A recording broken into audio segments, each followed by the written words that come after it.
Hi friends చూడండి, మన దగ్గర మొయినా కల్చర్ ఉంది. ఈసారి మొయినా కల్చర్ బాగా ఎక్కువగా వచ్చింది ఫ్రెండ్స్. ఎందుకంటే మనం పెద్ద ట్యాంకులో వేసాం. ఇది చూడండి, 30 లీటర్స్ కెపాసిటీ ఉండే ప్లాస్టిక్ టబ్ ఇది. దీంట్లో వేయడం వల్ల మనకి మొయినా కల్చరు బాగా ఎక్కువ వచ్చింది ఫ్రెండ్స్. మనము ఒక చిన్న బకెట్‌లో 10 లీటర్స్ అట్లా వేసేవాడిని. అది కల్చర్ అంతగా వచ్చేది కాదు. కారణం ఏంటంటే మనం ఈస్ట్ వేస్తాం కదా!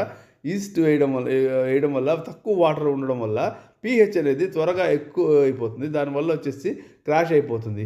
ఈసారి మనం పెద్ద టబ్బుల్లో ఇలాంటి 2 టబ్బుల్లో వేశాను. మనకి బాగా మొయినా వచ్చింది ఫ్రెండ్స్. బీటా ఫిషెస్ గనక మనం గ్రూమ్ చేస్తున్నామంటే ఖచ్చితంగా ఈ మొయినా కల్చర్ పెట్టుకోవడం చాలా మంచిది. ఎందుకంటే మొయినాలో ప్రోటీన్ కంటెంట్ ఎక్కువగా ఉండడం వల్ల ఫిషెస్ బాగా తింటాయి. దానివల్ల మనకి గ్రోత్ అనేది త్వరగా వస్తుంది ఫ్రెండ్స్. చూడండి, ఇవి వచ్చేసి మన హెల్కాప్ పిల్లలు. ఎంత బాగా తింటున్నాయి చూడండి.